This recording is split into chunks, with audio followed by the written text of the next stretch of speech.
وہ کھڑی ہوئی تھی, وہ لوگ آئے, اس کو اٹھایا, اس کو اپنی گاڑی میں ڈالا, وہ اس میں اس کے جسم سے حد سے زیادہ خون بہ رہا تھا, اس کی ہڈیاں بھی ٹوٹ چکی تھیں اور خون میں لت پت تھا, وہ کراہ رہا تھا. اس کو لوگوں نے گاڑی میں ڈالا اور لے کے چل پڑے.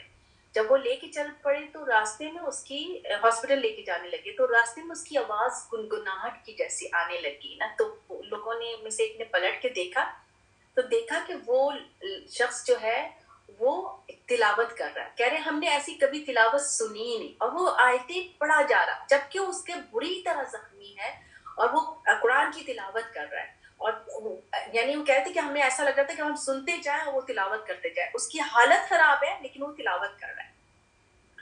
تو وہ ترتیل کے ساتھ قرآن پڑھ رہا ہے. کچھ راستے تک وہ پڑھتا رہا, پھر ایسا یعنی ایسا لگتا تھا وہ جیسے حافظ ہے. پھر ایک نے دیکھا کہ اس نے اپنی شہادت کی انگلی اٹھائی, اور شہادت کی انگلی اٹھائی اور اس کے بعد وہ انگلی گر گئی. تو ایک نے پلٹ کے دیکھا اور وہ اس نے یعنی وہ رونا شروع ہو گیا کہ یہ تو ختم ہو گیا. اس نے پھر روک کے گاڑی دیکھا, اس کا سانس دیکھا, اس کا ہارٹ دیکھا, سب کچھ ختم, چلا گیا, مر گیا تھا وہ. تو پھر وہ لوگ obviously دونوں ہی اپسیٹ ہو گئے, دونوں لے کے ہاسپٹل پہنچے. ہاسپٹل وہاں پہ لوگ تھے تو لوگوں کو بتایا اس شخص کے بارے میں. اور یعنی اب ہوتا ہے نا کہ یہ تو ایک عام سا قصہ ہے نا, کہ اگر آپ کے سامنے کوئی قرآن پڑھتے ہوئے چلا جائے اور اس نے شہادت کی انگلی اٹھائے تو آپ دوسرے کو تو ضرور بتائیں گے نا کہ میں نے ایسے دیکھا, وہ دیکھو قرآن کی کتنی زبردست تلاوت کرتے ہوئے اور اس نے ایسے کیا. تو یہی چیز وہ لوگ بتا رہے تھے. تو وہاں لوگ بھی حیران ہو گئے, ہر کوئی اس کا چہرہ دیکھنے لگ گیا. اور پھر ایک نے کہا کہ میں تو اس کا ماتھا چوموں. پھر اس کے بارے میں معلوم کرنا چاہ رہے ہیں کہ کہاں سے آیا تھا, کیا تھا, کسی طرح سے نکلا ہوگا, اس کے فون یا نمبر کچھ ملا ہوگا. تو لوگوں نے اس نمبر پہ کال کیا اور بتایا. تو اس کے بھائی سے بات ہوئی تو اس کے بھائی نے بتایا کہ یہ جو شخص ہے, یہ لڑکا یعنی ایسے کام کرتا تھا کہ جو اس کو کوئی یعنی جہاں جہاں وہ جاتا تھا, کہتے ہر ہفتے یہ گاؤں جاتا تھا اپنی دادی سے ملنے کے لیے. اور یہ کہتا تھا, اس کو کہا جاتا تھا کہ اتنا لمبا سفر کیوں کرو. کہہ رہے نہیں, مجھے لمبا سفر کرنا ہے تاکہ میں, یہ ایک دم نارمل بات ہے, عام سی بات ہے, میں لمبا سفر اس لیے میں کرنا چاہتا ہوں کہ مجھے اس دوران مجھے اپنے حفظ کی چیزیں ٹھیک کرنی ہے. اور میں اپنے حفظ کر رہا ہوں, اور پھر دینی لیکچر سنتا تھا, تسبیح اذکار کرتا تھا, پلس وہ بیواؤں کو, یتیموں کو ہیلپ کرنے جاتا تھا. اور یہ کہتا تھا کہ میں اس لیے اس کرتا ہوں کہ مجھے زیادہ سے زیادہ ثواب ملے. اب یہ یعنی اس کا بھائی یہ ساری باتیں بتا رہے. اگلے دن جب اس کو یعنی obviously رات ہو گئی ہوگی یہ سارا کچھ کرتے ہوئے, اس کو اگلے دن اس کو دفنایا کے لیے جانے لگا تو بھرے ہوئے لوگ تھے جنازے میں, اتنے کہ لوگوں کو یعنی احساس ہو رہا تھا کہ یہ تو کوئی اس کو اتنا جانتا نہیں تھا. اور اتنے لوگ کہاں سے, کہ ادھر سے بھی لوگ پہنچ گئے, جو سن رہا تھا وہ کہہ رہا تھا کہ ہم بھی جائیں گے. تو یعنی جس شخص نے یہ بات بتا رہا ہے تو وہ شخص یہ کہہ رہے ہیں کہ اس کا تو آخرت کا پہلا دن تھا, اور میرا دنیا کا وہ پہلا دن ہے جس میں میری زندگی بدل گئی, جس میں مجھے بہت کچھ سیکھنے کو موقع ملا. تو استاذہ یہ بات بتا رہی تھی کہ بعض اوقات جو ہے وہ صرف تبلیغ لیکچر دینے سے نہیں ہوتا ہے, عمل ہوتا ہے, انسان کا عمل ہوتا ہے. کوئی ایسا عمل, کوئی ایسی چیز جو آپ ساری زندگی کرتے رہے ہوں, وہ آپ کا آخری عمل بن جائے. اور اس کی بھی دعا کرنا چاہیے کہ یا رب, میں جو عمل کر رہی ہوں, میں جو کام کر رہی ہوں, میں جو اللہ آپ کے لیے کر رہی ہوں, میں جس طرح سے میں کھڑی ہو رہی ہوں, میں جس طرح سے نماز پڑھی, میرا یہی آخری عمل ہو. اور اسی طرح سے میں تو وہ شخص کے اس پہ لیسن پہ یہ کہہ رہی تھی کہ یعنی کہ انسان جو کام کرتا ہے اور جو کام خلوص سے دل سے کرتا ہے, جو سنسیئرٹی کے اللہ کے لیے کرتا ہے, وہی اللہ تعالیٰ اس کا آخری عمل بھی بنا دیتے ہیں, اور وہی اس کے منہ پہ رہتا ہے. اگر ہم اللہ کا ذکر, اور ہم یعنی اور ساتھ ساتھ یہ بھی بتا رہے تھے کہ یہ ٹائم مینجمنٹ کا ایک بڑی زبردست مثال ہے کہ جب آدمی وہ سفر پہ جا رہا ہے تو اس دوران اس نے وہ ساری چیزیں سوچی بھی ہیں کہ مجھے یہ حفظ کرنا ہے, مجھے ایسے ایسے پڑھنا ہے, مجھے اپنے اس ٹائم کو یوٹیلائز کرنا ہے.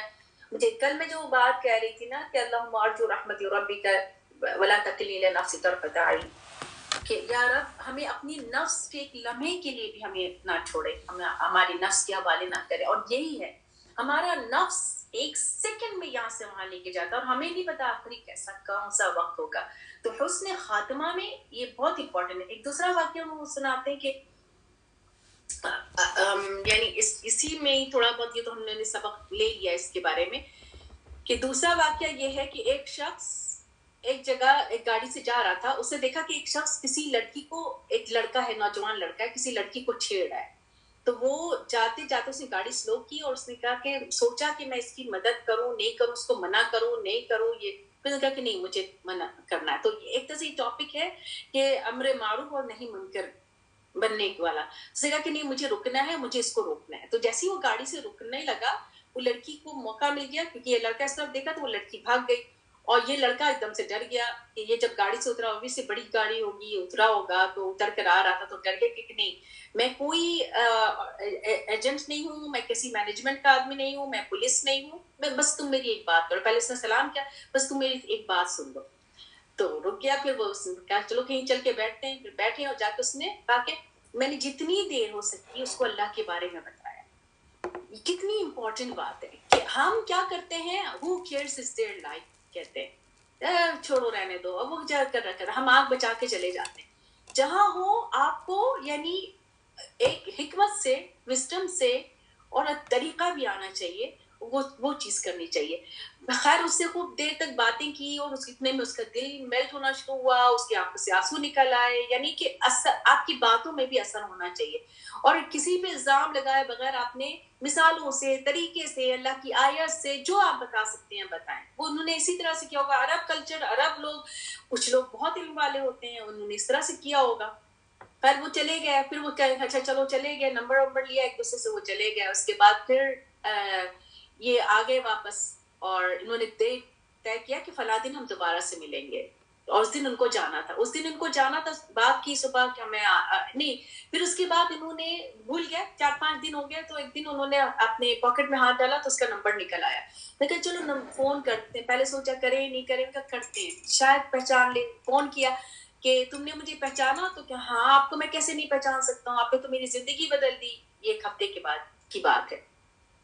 تو اچھا چلو پھر ہم لوگ پھر ملتے ہیں. چلو 3-4 دن کے بعد پھر ملنے کا ہوتا ہے کہ ہاں ملیں گے.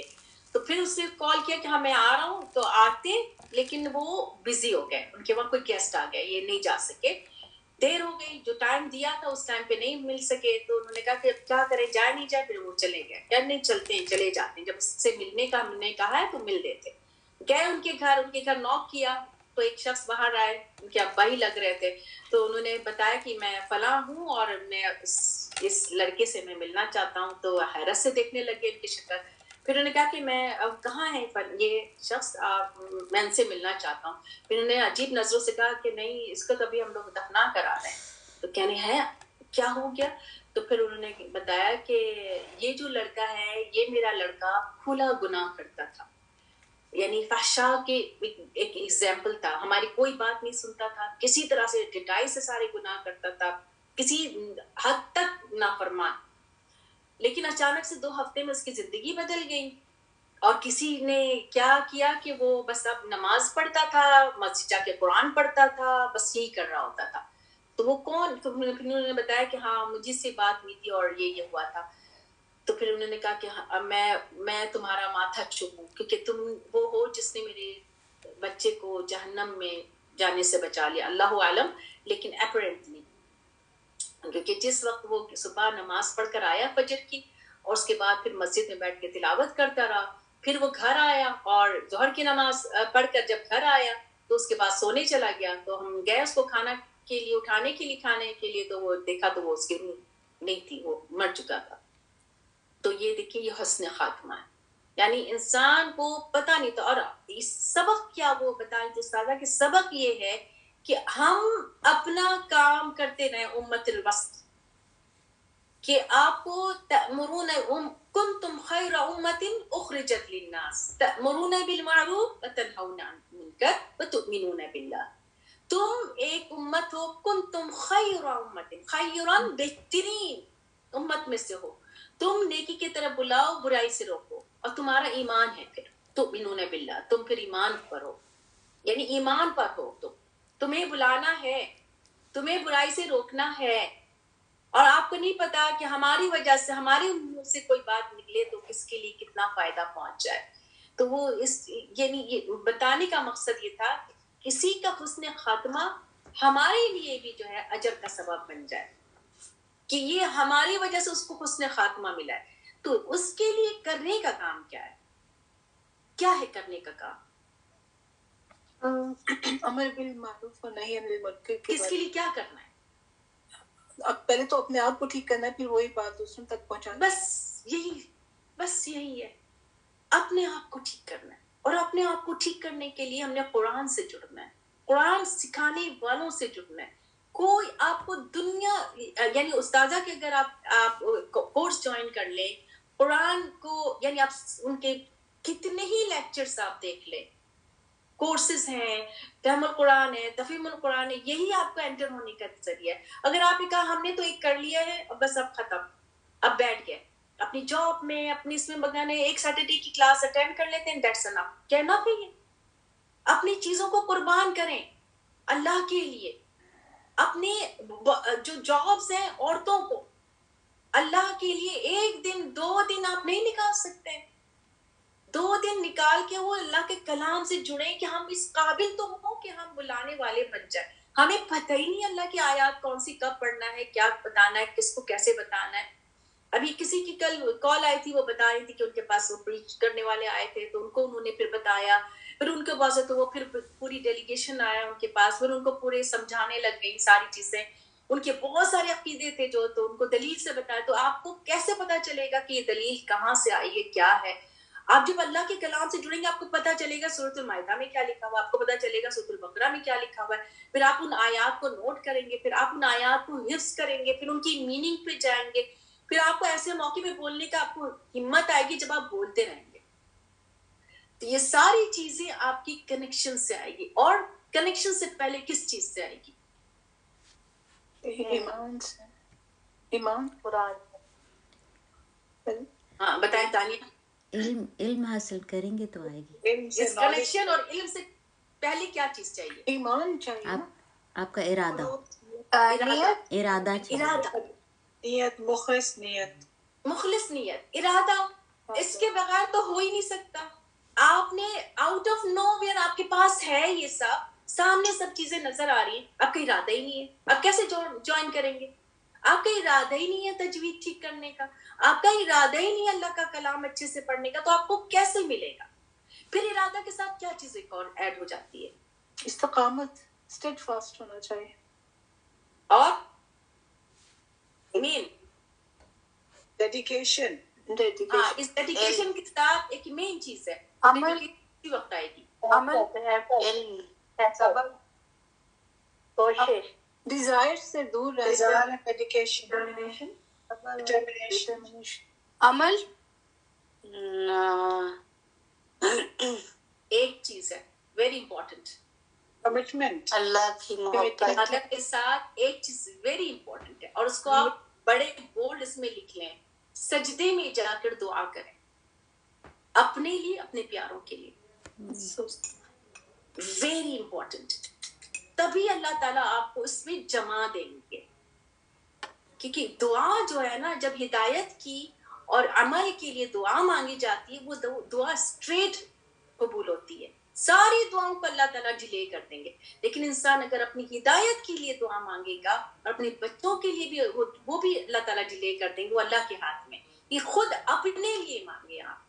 جب آپ اپنے لیے مانگیں گے، جب آپ رول ماڈل بنیں گے، جب آپ بولنے والے بن جائیں گے، تب آپ کے بچوں پہ بھی اثر ہو سکتا ہے. لیکن دعا بچوں کے لیے بھی مانگنا ہے. لیکن آپ کی اپنے لیے جو دعا ہوتی ہے وہ پوری اسٹریٹ جائے گی، کیونکہ آپ مخلص، آپ رو کے مانگے. یعنی صحابہ کرام وہ روتے تھے کہ ان کو ایک آیت نہیں سمجھ میں آتی تھی کہ وہ روتے تھے. اور یہ جتنے بھی امام ہیں، امام ابو حنبل اور امام حنیفہ، امام شافعی، سارے اپنے لیے دعا مانگتے تھے اور اپنے علم کے لیے. تو علم کے لیے جو ہم دعا مانگتے ہیں نا، اس کو رو کے مانگے. اللہم انی اسألک علما نافعا رزقا طیبا عملا متقبلا. یہ دعا رو کے مانگے. پاپا جب اور ہم یہ دعا جب ہم نماز پڑھ رہے ہوتے ہیں، سورہ فاتحہ ہم پڑھ رہے تو اس میں بھی جب ایاک نعبد و ایاک نستعین پڑھتے ہیں تو اس لیے اپنے لیے اندر سے دعا ہی نکل رہی ہوتی ہے، اور اس کو فیل کیا کرے، اس کو فیل کیا کرے کہ آپ مانگ رہے ہیں اللہ سے کہ نعبد و ایاک نستعین، میں آپ ہی سے مدد مانگ رہا ہوں، اہدنا الصراط المستقیم کی. بالکل. یہ دو جو جب آپ جائیں تو آپ اس پہ روئیں. اور ہم کیسے کرتے ہیں؟ ہم تو اس پہ گزر جاتے ہیں, یعنی ایون ہم اس کو صحیح سے پڑھتے بھی نہیں ہیں, اور جب ہم پڑھ کے اٹھتے ہیں ہمیں پتہ ہی نہیں ہوتا کہ ہم نے سورۃ الفاتحہ کس طرح سے پڑھی ہے.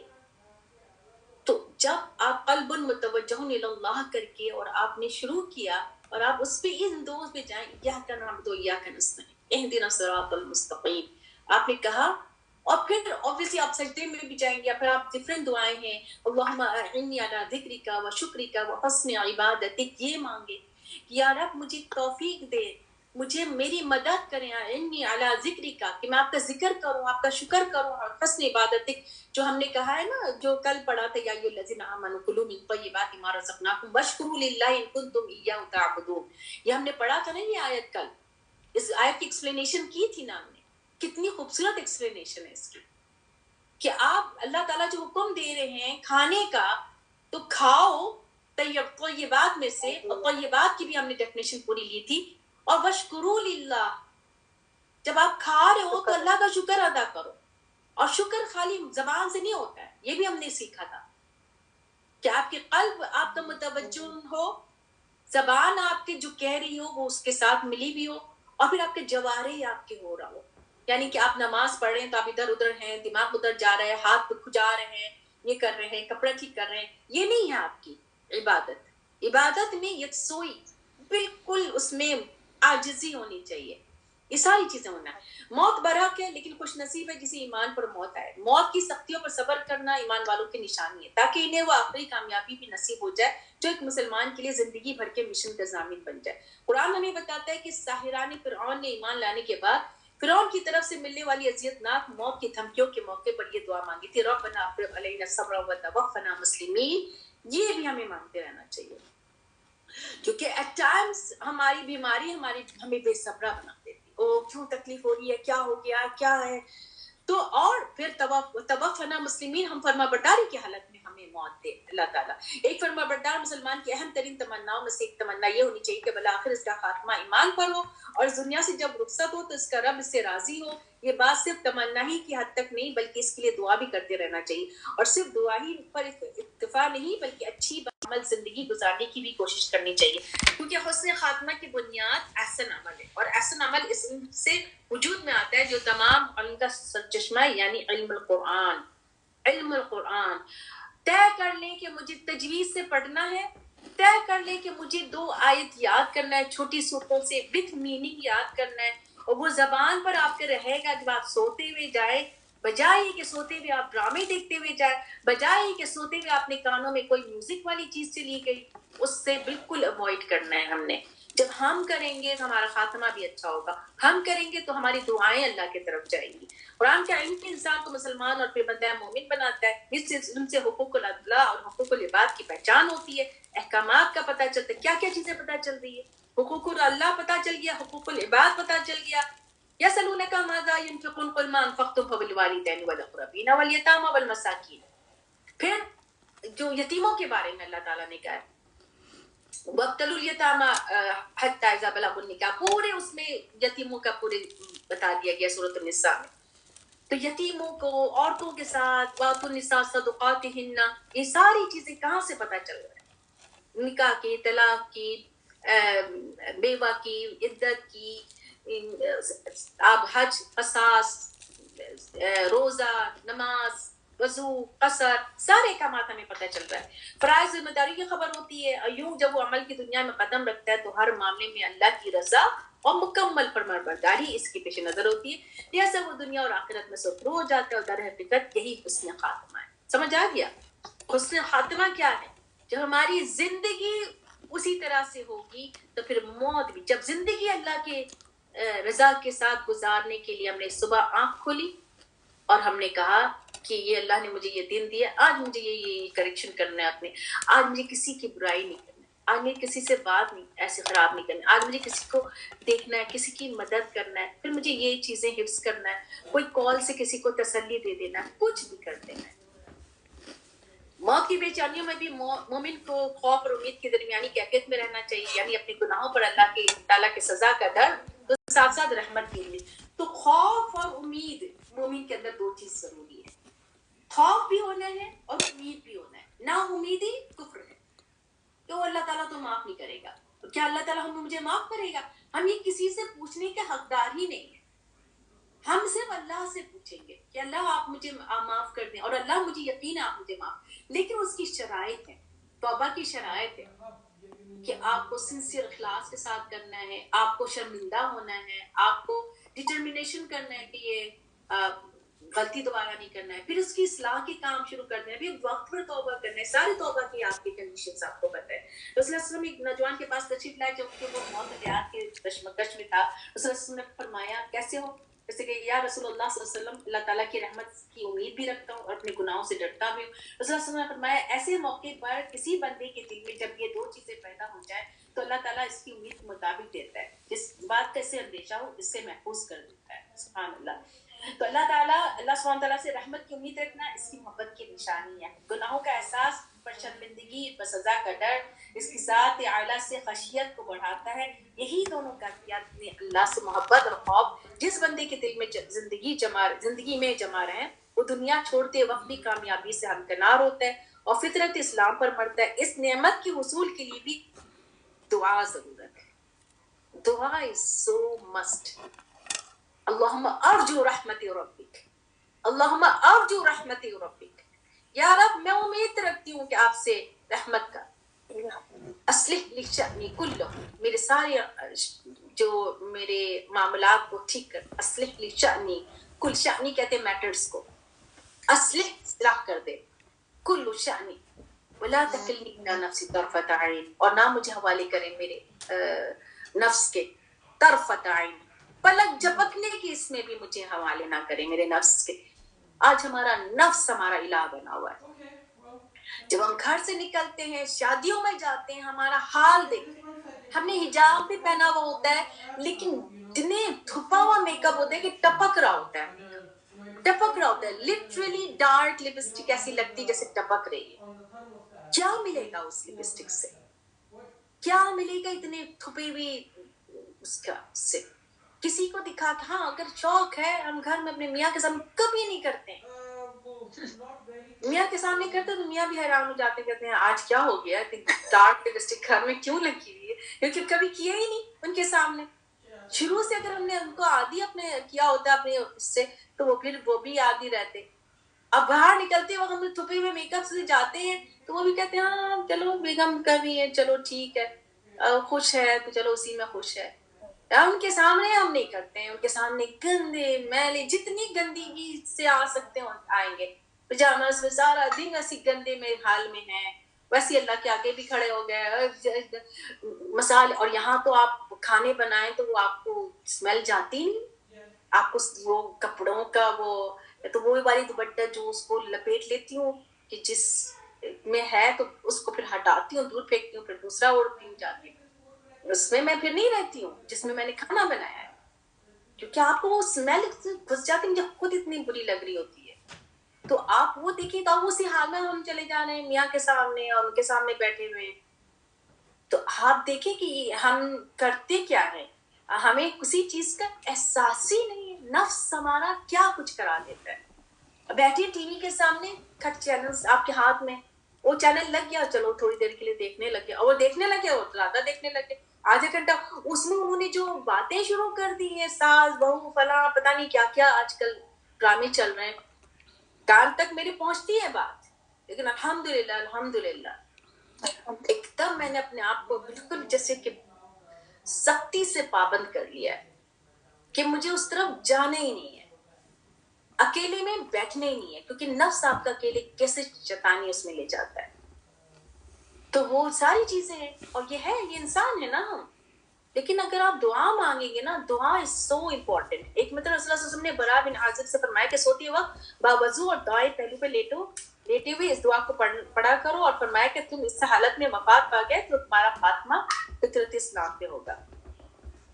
اللہم اسلمت نفسی الیک ووجہت وجہی الیک وفوضت امری الیک والجاس ظہری الیک رغبتا ورہبتا الیک لا ملجا ولا ملجا منک الا الیک آمنت بکتابک الذی انزلت بنبیک الذی ارسلت. اے اللہ میں اپنے آپ کو اپنے نفس کو آپ کے سپردگی میں دے دیا، اپنے چہرے کو آپ کے رخ کی طرف کر لیا، اپنے کام کو آپ کے سپرد کر دیا، اور آپ سے ہی اپنا سہارا لے لیا. اس حالت اس امید میں خوف میں آپ ہی سے امید سے ہوں.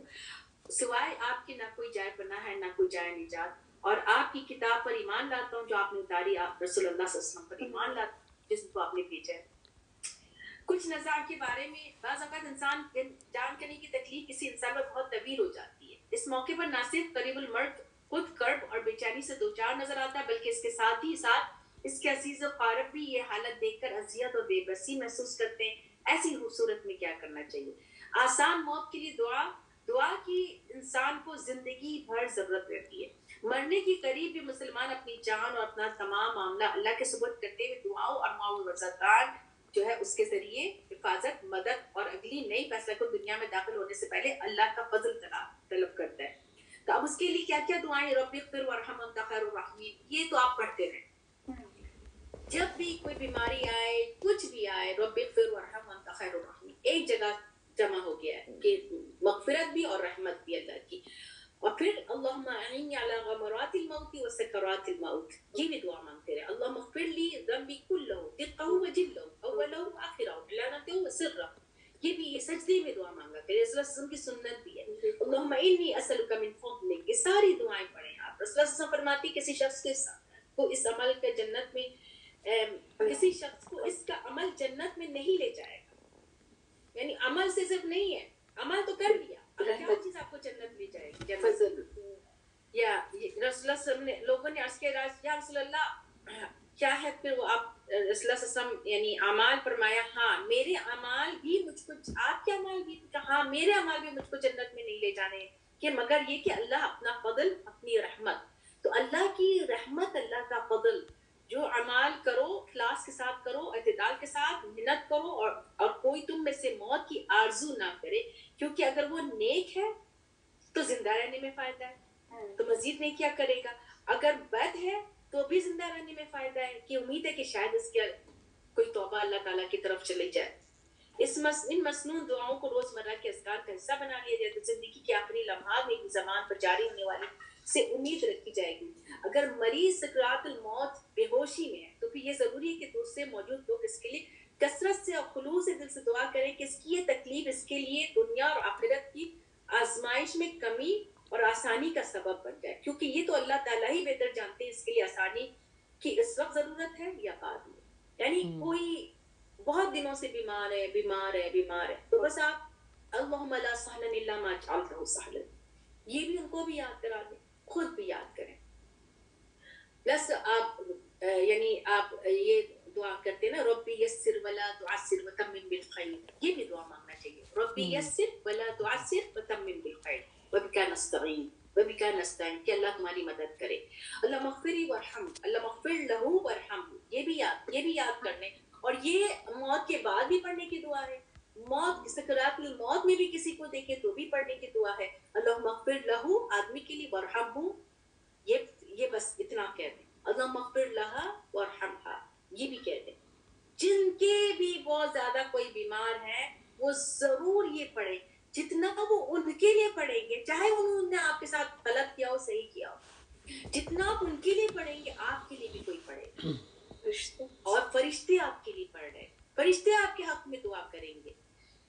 تو اس کے ساتھ ساتھ اپنے ماں اپنے یعنی اگر کسی کی ماں زندہ ہے ہماری میں سے یا ہمارے میاں میں کی ماں میں سے باپ میں سے کوئی بھی زندہ ہے, رب ارحمہما کما ربیانی صغیرا پڑھتے رہیں, ان کو یاد دلائیں کہ اپنے ماں اور باپ, اور چلے بھی گئے ہیں تو بھی یاد دلائیں.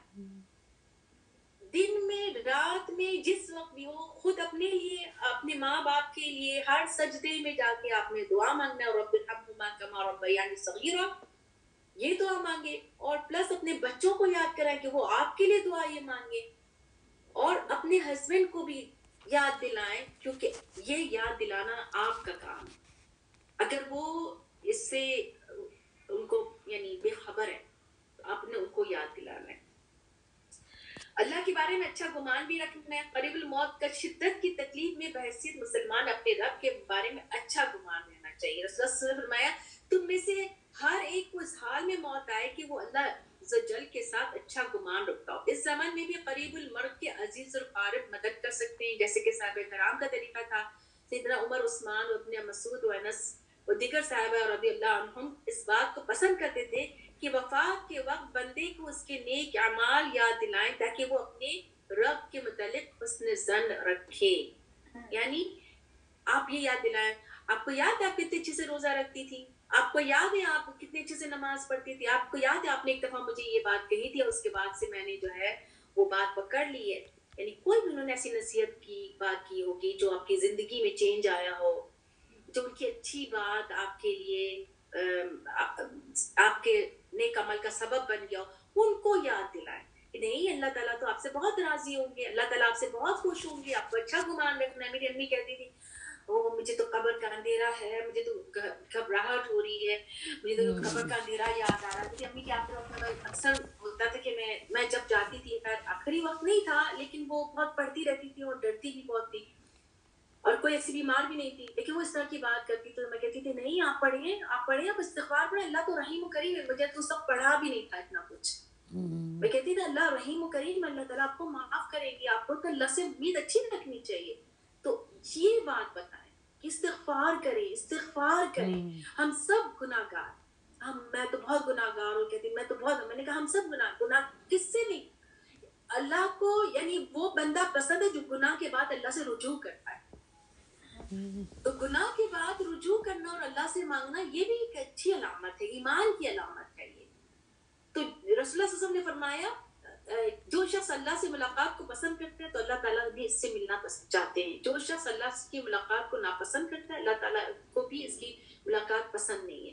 یعنی کہ آخری وقت میں بھی آپ کسی پہ آپ ججمنٹل نہیں ہوں, لیکن ہم خود اپنے آپ کو دیکھیں گے کہ ہم ڈر رہے ہیں, مرنے سے ڈر رہے ہیں, ڈریں, لیکن اپنے خوف ہونا چاہیے اللہ سے کہ ہمارے اعمال پتہ نہیں کیسے ہیں. لیکن یہ خواہش رکھنا تھوڑا سا اور ہمیں زندگی مل جائے, میں اپنے بیٹے کی یہ خوشی دیکھ لوں, میں اپنی بیٹی کی یہ خوشی دیکھ لوں, میں فلاں کر لوں, مجھے یہ کرنا ہے, نہیں, یہ ساری اللہ کی ذمہ داری ہے. یہ سارے اللہ, میں اپنے اس بچے کو بھی دیکھ لوں کہ میرا بچہ بڑا ہوگا تو میری یہ بچی ہے, میری نواسی, اس کو تو میں نے دیکھا ہی نہیں, اب میرا کیا ہوگا, اب میرا یہ سب کچھ نہیں. اپنے اعمال کی فکر کریں گے اور اچھی امید, اور اللہ سے اپنے ان نیکیوں کا واسطہ دینا ہے. یا اللہ میں نے فلاں وقت قرآن ایسے پڑھا تھا اللہ تعالیٰ صرف آپ کو خوش کرنے کے لیے, میں نے اتنی آیت یاد کی تھی, میں نے اپنی تجوید کو اللہ تعالیٰ آپ کے لیے میں نے کوشش کی ہے, میں نے اللہ تعالیٰ آپ کو میری وہ عمل آپ کو قبول ہوا ہے, یا اللہ اس کے بدلے میں مجھے یہ آسانی دے دیجیے. اپنے نیک عمل کہ اللہ تعالیٰ آپ مجھ سے راضی ہو جائے. جیسے جب ابراہیم علیہ السلام, اسماعیل علیہ السلام خانہ کعبہ کی دیوار بنا رہے تھے اور وہ کہہ رہے تھے ربنا تقبل منا انک انت السمیع العلیم وتب علینا انک انت التواب الرحیم. جو بھی نیک عمل کریں اللہ سے کہ اللہ تعالیٰ اس کو قبول کر لیجیے, یا رب اس کو قبول کر لیجیے, ہم سے راضی ہو جائے اور مجھے اور نیکی کا موقع دے. صحابہ کرام نے عرض کیا یا رسول اللہ صلی اللہ علیہ وسلم, اللہ تعالیٰ سے ملاقات کے ساتھ تو موت سے بھی ملنے کی کراہت آ جاتی, انسان ہے یہ, اور موت ہم سب کے لیے برا جانتے ہیں موت کو. فرمایا نہیں, یہ صرف موت کے وقت ہے جب مرتے وقت کس شخص کو اللہ کی رحمت اور مغفرت کی خوشخبری دی جاتی ہے.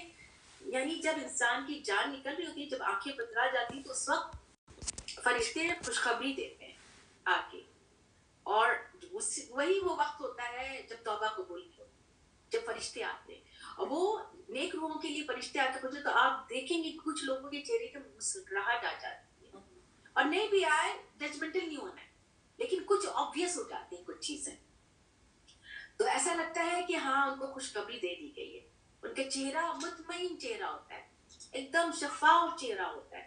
تو رسول اللہ صلی اللہ علیہ وسلم نے فرمایا جب اسے اللہ کے تو وہ اللہ سے بھی ملاقات کو پسند فرماتے, تو وہ اللہ سے ملنا چاہتا ہے جیسے فرشتے اس کو بتاتے ہیں, اور پھر اللہ بھی اس سے ملاقات کو پسند فرماتے ہیں. اور جب اسے اللہ کے عذاب کی خبر دی جاتی ہے جو کافر کی ہوتی ہے, تو وہ شخص اللہ سے ملاقات کو ناپسند کرتا ہے, تو اللہ بھی اس سے ملاقات کو ناپسند کرتے ہیں. اس لیے جب موت کی سختی سے بینائی ختم ہونے لگے اور سینے میں سانس اٹکنے لگے اور بدن کے رونگٹے کھڑے ہونے لگے, تو اس وقت مسلمان کو ملاقات کا تصور کر کے خوشی ہوتی ہے, جبکہ کافر غمگین اور ملول ہوتا ہے. یہ اللہ نے بتا دیا رسول اللہ صلی اللہ علیہ وسلم کے ذریعے, یہ بات, یہ پوری نشانی بتا دی.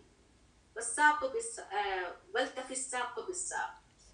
وہ یا ایت النفس مطمئنہ وہی والی. یہ تو ہاں سورۃ الفجر میں فجر کی آخری یا آیت ایھا النفس مطمئنہ مطمئنہ ارجعی فجر الی ربک راضیۃ، یہ خوشخبری، یہی ہے خوشخبری، یہی فرشتے دے رہے ہیں. اور نفس مطمئنہ کی جو ہے وہ ہم نے دعا مانگی، جو اس میں بتا دیا گیا کہ دعا کی کتنی سخت ہمیں ضرورت ہے. عبداللہ ابن عمر کہتے ہیں کہ رسول اللہ صلی اللہ علیہ وسلم نے فرمایا موت مومن کے لیے تحفہ، یہ بھی ضعیف حدیث ہے بٹ کہہ دیا ہے. نبی صلی اللہ علیہ وسلم نے فرمایا دنیا مومن کے لیے قید خانہ ہے اور کافر کے لیے جنت ہے. دنیا کو ناپسند یعنی پسندیدہ چیزوں سے گھیر دیا گیا ہے، یعنی اور ناپسندیدہ چیزوں سے بھی. تو جو ناپسندیدہ چیزوں کی طرف جائے گا یعنی اللہ کی بتائے ہوئے حدود کے ساتھ رہے گا، یعنی پسندیدہ کی طرف ہم بھاگیں گے جب دنیا کی، تو ہم ڈیزائرز کی طرف چلے گئے. جب ہم اپنی اس کو روک لیں گے اور جنت کو ناپسندیدہ چیزوں سے گھیر دیں گے، تو ہم جتنی بھی جو اللہ کی بتائی حدود میں رہیں گے تو آپ کو جنت کی طرف، پھر وہی چیزیں آپ کو جنت میں ملیں گی.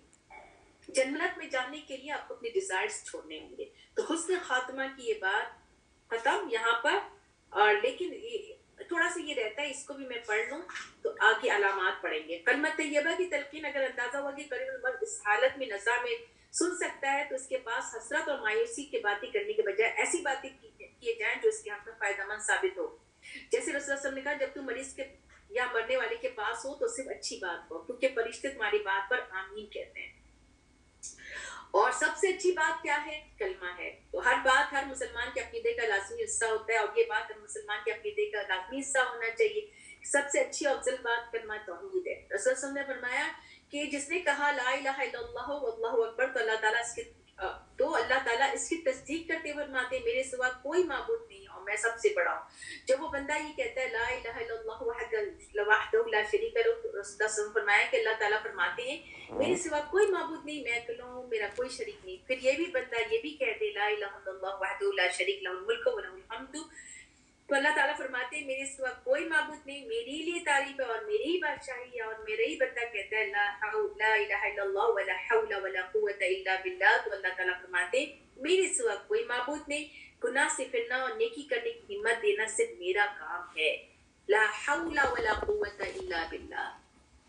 یہ پوری اس بات کی علامت ہے کہ کسی کی طاقت نہیں سوائے اللہ کی. نبی کریم صلی اللہ علیہ وسلم فرماتے ہیں جو شخص مذکورہ کلمات اپنی بیماری میں پڑھے پھر وہ اسی میں مر جائے تو جہنم کی آگ نہیں کھائے گی. تو اللہ سے اس کلمہ کی جو ہے وہ دعا مانگنی چاہیے کہ اللہ تعالیٰ مجھے آخری کلمہ اللہ آپ کے میں یاد کرتے ہوئے جاؤں، لا الہ الا اللہ لا الہ الا اللہ کرتے ہوئے جاؤں.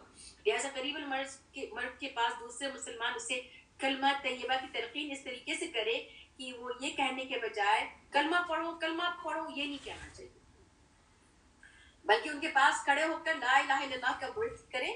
اور جب اسے یاد آ گیا انہوں نے کہہ دیا، آپ کو لگا کہ ان کی زبان ہل گئی ہے، تو وہ خود اپنی زبان سے ادا کرتے تو مزید تلقین سے رک جائے. اور اس کے بعد اگر کوئی بات کہہ دی تو پھر اس کلمے کے اس کے سامنے پڑھنا شروع کر دے تاکہ اس کی زبان پر آخری کلمہ لا الہ الا اللہ ہو.